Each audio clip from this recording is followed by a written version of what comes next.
Hey, it's Chris. My best of March. What games were my best of March that I played, that I got to experience, that I got to go through? What crowdfunding campaigns also that I thought killed it during the month of March? Now, expectations versus achievements, or just excellence, right? That's what we're talking about. What are my strong opinions? What are my strong thoughts? The top three in each category. No, okay, top three-ish.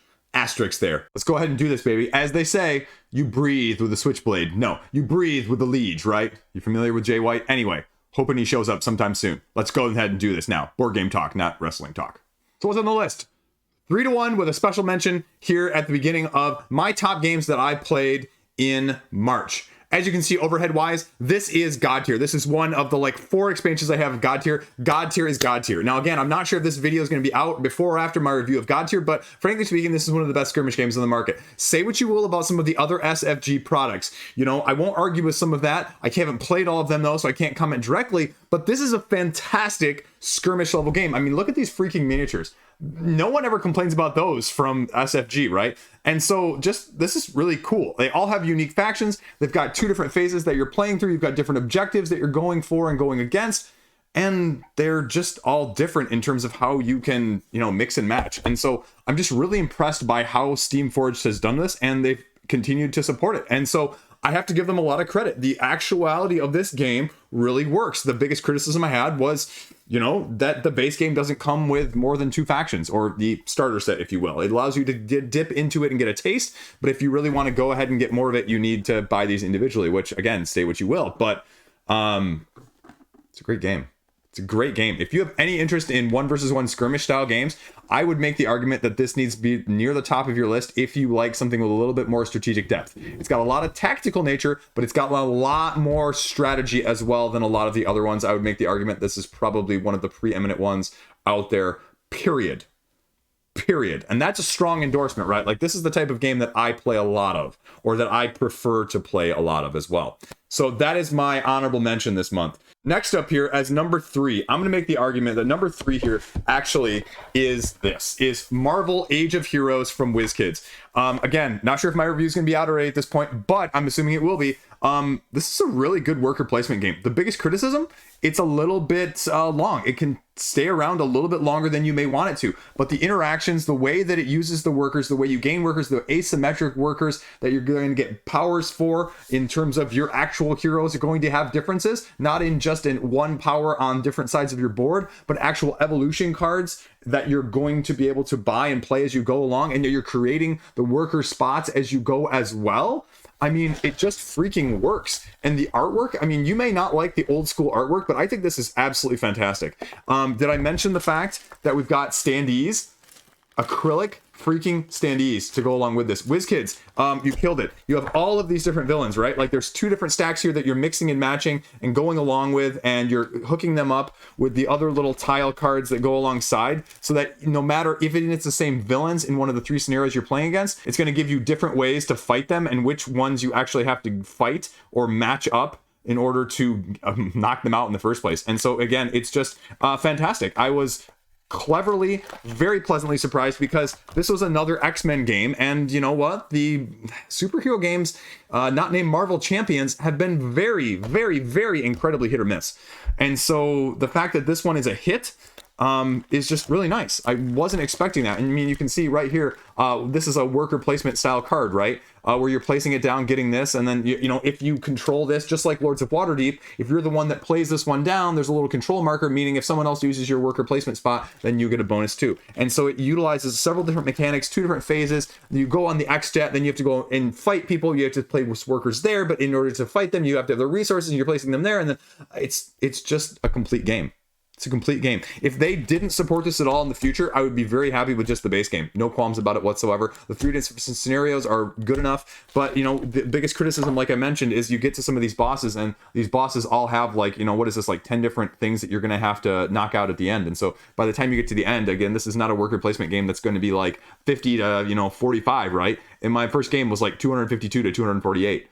So take that for what you will, because again, if you look closely at this, right, like those victory points right down there are 43, 46 points each. So if you have 2 players, you're going to be hitting, 200 just by killing Apocalypse here, let alone the villains that you're going to fight before them. But all in all, very, very happy with this game. WizKids knocked it out of the park with this one. I hope to see more right there. I got nothing else to say on that one. But Rodney Thompson, Wiz Games, Age of Heroes, fantastic. And this is very easily could be expansion wise, and it could even take it the next notch up. Again, if you could eliminate some of the downtime, or again, because there's not a round limit, I guess if you put in a round limit variant with this, you could very easily streamline it and make it much more accessible, make it much more of a rush, make it like 10 rounds, and then again you would get rid of the one criticism that I have for it as a whole. So that's why it was number 3. Number 2, if you heard me talk about it, if you saw my review, you probably didn't, but Star Wars the deck building game, yeah, it's Star Realms in a different thematic incorporation, but I'll make the argument that it's better than Star Realms. I'll make the argument that I love it more than Star Realms. I'll make the argument that, again, if they didn't support this at all in any future goings, I would be very happy with it. The biggest, criticism, again, I have is these cubes are completely worthless. You don't really need them to keep track of stuff. This little marker of using the Force is incredibly flimsy and kind of worthless. And it just, is probably the most underutilized mechanism, right? Like, there's a whole thing with, like, the Force being, Star Wars, right? May the Force be with you. I mean, that's the Star Wars quote. The Force being with you here? Nah. You don't need it. You don't need it. It's a highly, highly underutilized, overhyped mechanic in this game. And it's just completely, not even on a vast majority of the cards. And again, I love the artwork on this. I love it. They didn't go with the movie stuff. They went with, just cool artwork from all this stuff. They went deep into the lore. You got a U-Wing here, right? U-Wings. I just love that. You got the B-Wings. You got all the different types of TIE fighters. You got Death Troopers. It just goes through and gives you everything you want to see. The biggest thing I'll say is that, if you pull capital ships and your opponent doesn't, then you're just, it's going to be a little lopsided sometimes. But, you can still hem and haw it out, and you can still battle it out, and it works really well. The only difference or concern I have is that it's 2-player. So, again, 2-player works best as a head-to-head deck builder. But I'd love to see FFG... you put out a cooperative Star Wars game. Everyone's waiting for the new Star Wars LCG, right? That's the only thing that I wish that this was that it isn't. And again, lots of keywords here, so there's going to be expansions going along. It's just how they're going to do it, because otherwise you're just drawing from one big deck. And so are you going to have different decks that you're going to draw from in the future to fill up the market, and you can like mix and match in the market? And so I love all of those elements of things. Is it perfect? No. Just like I said in my review, is it a heck of a lot of fun? Yes. Is it going anywhere in my collection? No. This might be a top 10 game of the year for me right now. Speaking of top 10 games of the year for me, well, I don't actually have my prototype copy anymore, so I'll just put a picture up here instead of it, and that's Nikojima. This was my number 1 game of the month. It was the game I played the most. It was the game I had the most fun with. It was the game that I can say and look forward, 10 years down the line and say this game is for sure going to be my collection without any doubts whatsoever. It's on crowdfunding currently. It may be almost done by the time this is ending, but for dexterity, it just gave me joy, right? It gave me so much freaking joy. Every time I talk about this game, people are like, you're probably just a shill for them, right? Just Liege of Games. There's nothing you associate more than me with shills, but just fantastic game. Fantastic. I love it. So easily my number 1 pick of the month from that side of things. So let's go on to the crowdfunding campaigns though. A little bit split, because you have a bunch of good stuff that was in the early month. You have a bunch of stuff that goes to the end. We're going to give you a little bit mix and match here as well from both aspects. Okay, I'm going to disqualify Nekojima right now, right? I'm going to disqualify Nekojima because I already just covered it as my number 1 game of the month. And obviously, if it's my number 1 game of the month, the crowdfunding campaign, again, at the lower price point level, I probably wouldn't get the collector's pledge, get the exclusive pledge, unless you want some of these deluxeifications with the printed fabric instructions, and you want the special thanks, and you want the Torii extension, although get the Torii extension maybe without the neoprene dice mat. So anyway, that's why it's also there. But what else do we got going on here? I'll give you 4, 3 plus an honorable mention apart from this one. Let's go honorable mention number 1. Honorable mention is going to be Scholars of the South Tigris. Again, it's a Shem Phillips Garfield Games game. Solid game. It's going to be a top board game geek like 200 or 300, and dice worker placement. I love that aspect of things. The only issue that it's probably not in the top 3 is because there's not always really the incentive or the reason to back it on crowdfunding. $44 gets you the promo pack, which is going to be about a push. It's going to be about a push. If you get the free shipping at retail, it's going to be probably a little bit better value. And if you don't, then the promo pack is going to be worth it. Do you need promo packs though? How many times do you play with promo packs? Are you completionist? Those are the questions you have to ask yourself. And since I'm not, I'm going to wait and try and trade for it, even though I'm still trying to trade for Wayfarers of the South Tigiris. That's a whole nother story. If anyone has a copy of South Tigiris that they want to trade me, though, anyway, you guys don't need to hear that. Okay, so that is the honorable mention of the month. I mean, again, they just put out solid games. This looks the most accessible for me in terms of a bag building, dice placement, a little bit heavier. I just love the color scheme and the matching that's going to go along with it. Just firing all cylinders. Is it going to be the most funding? No, it's never going to be the most funding.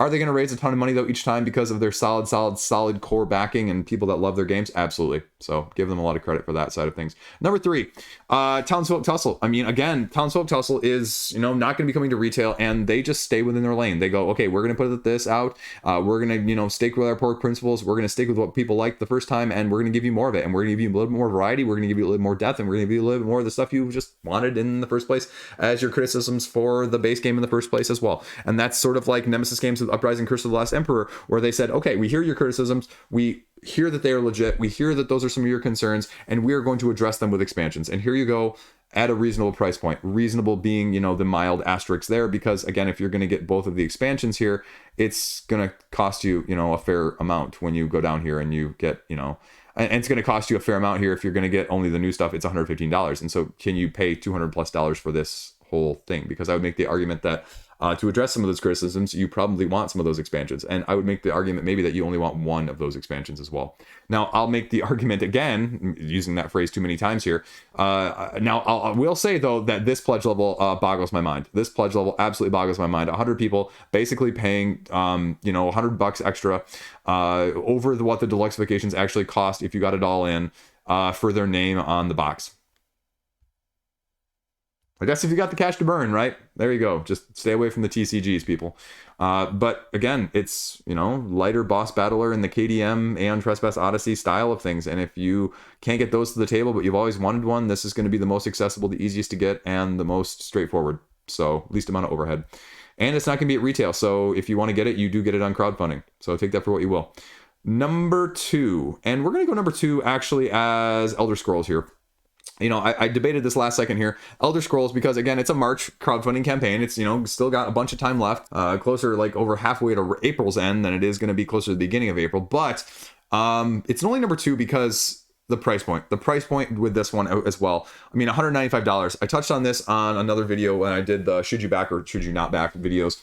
$195, which means that if you're getting a better deal, as Chip Theory Games also says, right? I mean, obviously shipping is included with that. And if they're not going to include shipping, I mean, again, like that's the question.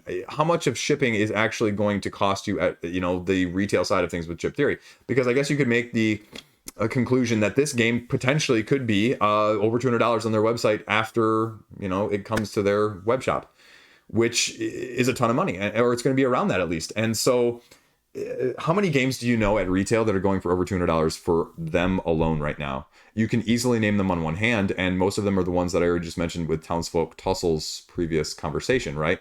And when Aeon Trespass Odyssey comes back into print, it may not even be at that. So you may only even have like Kingdom Death and like Frosthaven. Again, and we don't know what Frosthaven's retail price is going to be, but it's potentially going to be over $200. Well, so it's potentially going to be over $200 as well. So that's really the issue. Now, thankfully, I guess, question mark goes behind that. They're not throwing in a bunch of extra gameplay like they have with the previous like Too Many Bones stuff. So the all-in is only, or the all-in for the gameplay, let me clarify that. All-in for the gameplay is only $35 more for the extra expansion.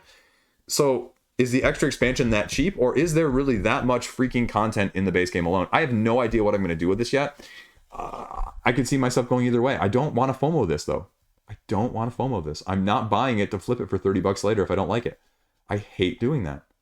Absolutely abhor it. I used to, when I was on crowdfunding, before I started this channel, I did that all the time, right? Like I could, I'm a very, very good freaking judge of what's going to be a good game and what's going to have good value. But I did that plenty of times, and let me be clear, I made, a couple $100 over a couple of years. But I don't do it that way anymore. Like, I specifically don't buy a lot of stuff on crowdfunding just because I have too much stuff already. And so I want stuff that's going to hit the table. I want stuff that I'm going to love. And this one is a little bit of a question mark. And I think it's a little bit of a question mark for everyone. I think it's a question mark for the Too Many Bones people. I think it's a question mark for the Hippomachus people. And I think it's a question mark for the Cloudspire people. It's not going to be as heavy as you want for Cloudspire. It's not going to be as perfect information or soloable necessarily as Hippomachus. It's going to be different than Too Many Bones. Do you need both of them? Still though, it's chip theory. Just like with Garfield, it's chip theory. Not going to be a bad game. Not going to get the trust of an IP like this very easily unless there was things that were really well thought out. And it has to be better than the previous Elder Scrolls game. Not that I have personal experience with that, but so far the comment section talking about Modiphis's latest run was not as positive as I think a lot of us were hoping for as well. But again, your mileage may vary because I haven't played it, so I'm reserving judgments until I get a chance to play it. So take that for what you will. That was number 2. What's number 1? Let's go to Japan. Let's go to number 1. Let's go to Japan. $2 million less than the previous campaign. You're getting people to buy in, though, with this $69 pledge point. 7,000 people from AEG. $69 for a pledge point. Retail, probably not as good of a price, but you're offering things that people are actually incentivized to get. You're offering these acrylic like bowls. You're offering 2 expansions along with it. You're adding some, wooden deluxifications. Just everything that just seems to be a little bit over the top, different than what people are completely used to for deluxifications. So, not totally. I know, not totally. Little bags, little token upgrades, little upgraded journal. Anyway, but these ceramic bowls too. I mean, that'd be like, how are you going to ship those? Take it for what you will. But you're getting the expansions with $69 pledge as well. And so for a set collection drafting style game that, I was super hyped about, I'll make the argument that it didn't get a lot of the hype prior to the campaign. I think I was one of the few people going, woo, woo, woo, woo, woo. Looks freaking good. Looks like a freaking solid game. Just whether or not it's $70 plus shipping, freaking solid for you. And there's a reason I got it saved, because this one's going to go right down to the wire, and I am leaning heavily towards yes, folks. Heavily towards yes. And for this lighter style filler game, man, reminds me a little bit more of like trekking through history. A little bit of an expansion, absolutely takes it over the top, keeps it in the collection, hits the table, and if it hits the table and I love it, again, $70 is the price I'm willing to pay. Because again, I'm being choosier, so I have a little bit more money because I'm not just backing everything. There you go, number 1 of the month. Okay, now it's that time, the time that you love. Go to the comment section. Tell me how wrong I was. Tell me what you want to know. Did you miss any of the reviews for any of these games? What was your top of the month? Why was it the top of your month? What did you back? What didn't you back? What did you think you were going to back? And what didn't you end up spending the money on? Again, those games that I got. Oh, man. I got some solid freaking stuff as well coming out this next month. April is going to be hot. Hot. Burning hot, baby. With that one. With this one, this is Clank Catacombs Upside Down, in case you can't tell. And then we also have little bit of this. Anyway, so I got nothing else here. I'm just dancing. Oh yeah, Terraforming Mars Ares Expeditions expansions too. So again, a lot of everything, a lot of awesome freaking stuff coming up. I love talking about board games. I hope you do too. I hope you like listening. Thank you for helping me get to where I am, and I'd like to break 10K by the end of the year. Subscribe if you want. Help me get there. That'd be super awesome. Super awesome. I got nothing else. Don't skip leg day. Stay classy. See you around. I'm working on maybe getting some merch in the future. Have a great freaking day.